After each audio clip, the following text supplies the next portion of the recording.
নারদ সিং অপারেশনের খরচ জুগিয়েছিলেন তৃণমূল সাংসদ কেডি সিং। নারদ কর্তা ম্যাথিউ স্যামুয়েলের বিস্ফোরক দাবি তৃণমূল শিবিরে নতুন উদ্যমে আক্রমণাত্মক বিরোধীরা। হাইকোর্টের নির্দেশে তদন্ত হাতে নিয়ে নারদ সিও ম্যাথিউ স্যামুয়েলের কাছে 12টি প্রশ্নের জবাব চায় সিবিআই। ইমেলে ম্যাথিউ যে উত্তর দেন তাতেই তোলপাড় রাজ্য রাজনীতি। সূত্রের খবর, ম্যাথিউ জানিয়েছেন স্টিং অপারেশনের টাকা জোগান রাজ্যসভার তৃণমূল সাংসদ কেডি সিং। তদন্তকারীদের ম্যাথিউ জানিয়েছেন পরিকল্পনাটা শুরু হয় 2014 সালে। সে সময় তিনি ওয়েব পোর্টাল তেহলকার কর্মী।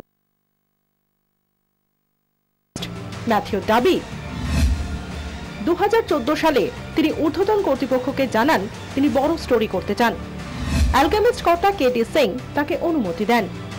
স্টিং অপারেশনের জন্য কেডি সিংই তাকে 80 লক্ষ টাকা দেন। কলকাতার হোটেলে থাকা খাওয়ার যাবতীয় খরচ বহন করে অ্যালকেমিস্ট। এখানেই শেষ নয়, ম্যাথিউর আরো দাবি স্টিং অপারেশনের খুঁটিনাটির সব তথ্যই জানতেন তৃণমূলের রাজ্যসভার সাংসদ।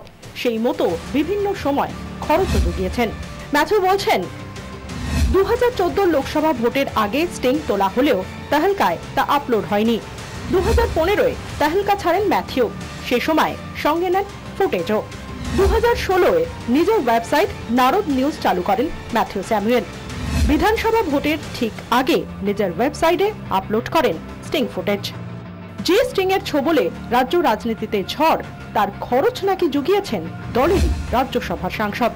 ম্যাথিউর এই দাবি প্রকাশ্যে আসতেই তৃণমূল শিবিরে অস্বস্তির চরমে। কেন সব জানা সত্ত্বেও কেডি দলকে পুরোপুরি অন্ধকারে রাখলেন তা নিয়ে প্রশ্ন উঠছে দলের অন্দরেই। তবে প্রকাশ্যে মুখ খুলতে চাননি কেউই।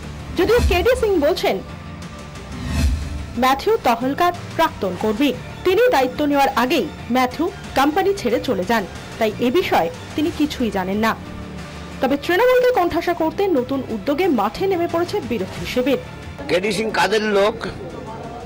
কেডি সিং এখনো তো রাজ্যসভায় আছে এবং কাদের লোক সে, এই সব বিষয়গুলো দিবালোকের মতো পরিষ্কার হওয়া দরকার মানুষের কাছে।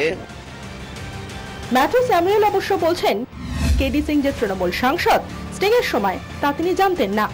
রাজনৈতিক টানাপোড়েনের মধ্যেই নারদ কর্তার ভূমিকা নিয়েও প্রশ্ন উঠছে। 2014 সালে শুট করা স্টিং কেন তিনি 2016 পর্যন্ত প্রকাশ্যে আনলেন না তা নিয়ে দ্বন্দ্ব রয়েছে। আর তেহলকা ছাড়ার পরও কি করে সেই কোম্পানির হয়ে তোলা স্টিং নিজের ওয়েবসাইটে আপলোড করলেন সেটাও খতিয়ে দেখছেন তদন্তকারীরা। ব্যুরো রিপোর্ট, 24 ঘন্টা।